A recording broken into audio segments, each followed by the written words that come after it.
It's 1334. Cairo's gold market is about to break. Mansa Musa, ruler of the Mali Empire, has just arrived. He isn't here to trade. He's here to pray. His goal is simple: complete the Hajj to Mecca. He wants to honor his faith. He wants powerful neighbors to notice him. Along that route, he keeps giving gold away. By the time he reaches Cairo, merchants can't believe what they're seeing. Camels stagger under sacks of raw gold dust. Attendants hand out solid gold bars like party favors. Within weeks, the price of gold in Cairo collapses. A pilgrimage meant to prove his piety instead wrecks a regional economy. This trip later helps put Mali on the maps that shape how Europe imagines Africa. Historians still call him, by some measures, the richest person ever recorded.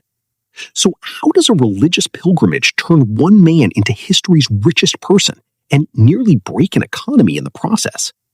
Let's trace that story from the source of his gold to the moment it nearly became worthless. Mali's wealth didn't start with Mansa Musa. It started with geography. The empire sat between two massive gold fields, Bambouk and Bouré, both rich in alluvial gold.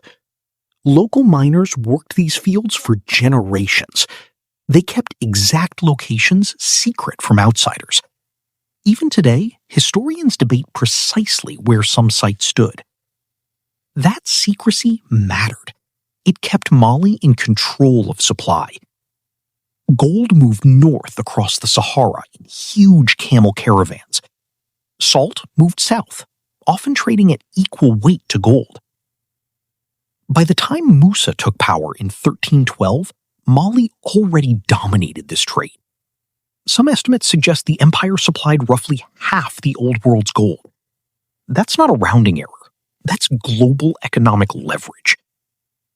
Musa inherited a kingdom already stretching across West Africa. It included parts of modern Mali, Senegal, and Niger. Timbuktu and Gao sat inside his borders as major trade hubs. Then, in 1324, he decided to leave it all behind for a while. His reason was devotion, not diplomacy. Every able Muslim is asked to complete the Hajj once, if possible. That's where the irony deepens.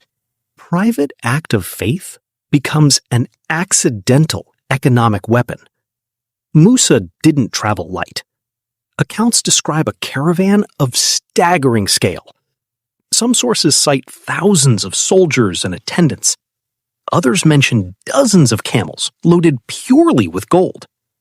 The exact numbers vary wildly between chroniclers.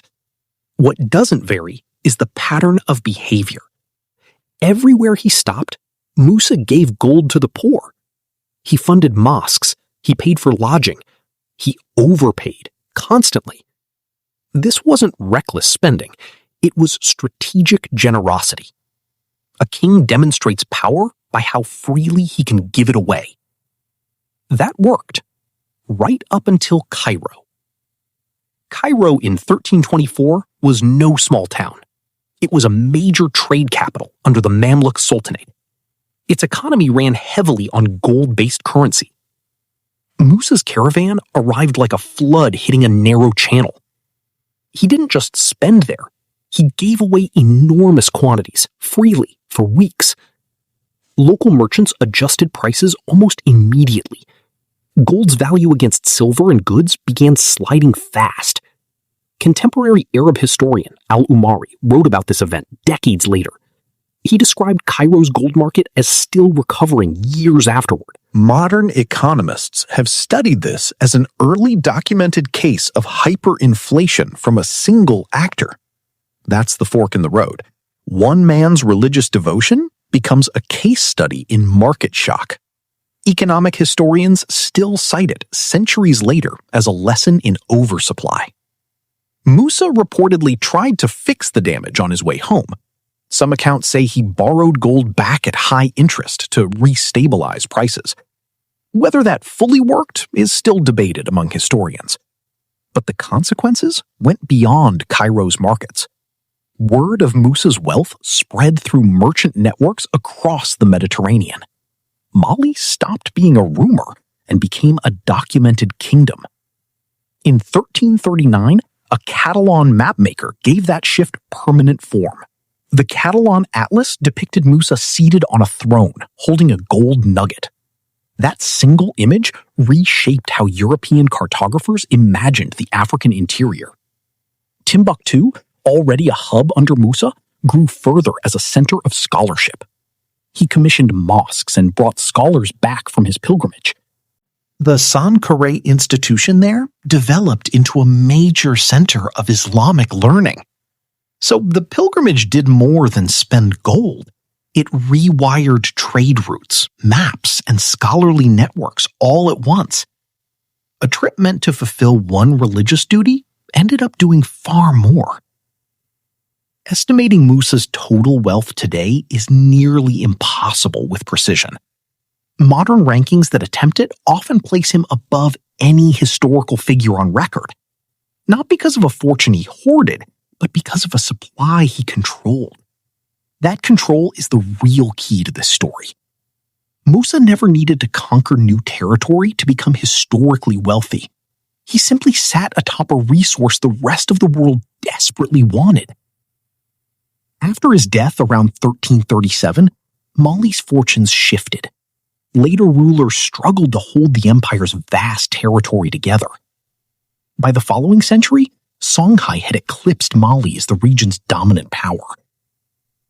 But the story of 1324 never faded.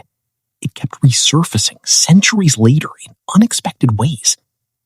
Modern economists still reference Cairo's crash when discussing sudden gold oversupply. Historians ranking history's wealthiest individuals still return to one name.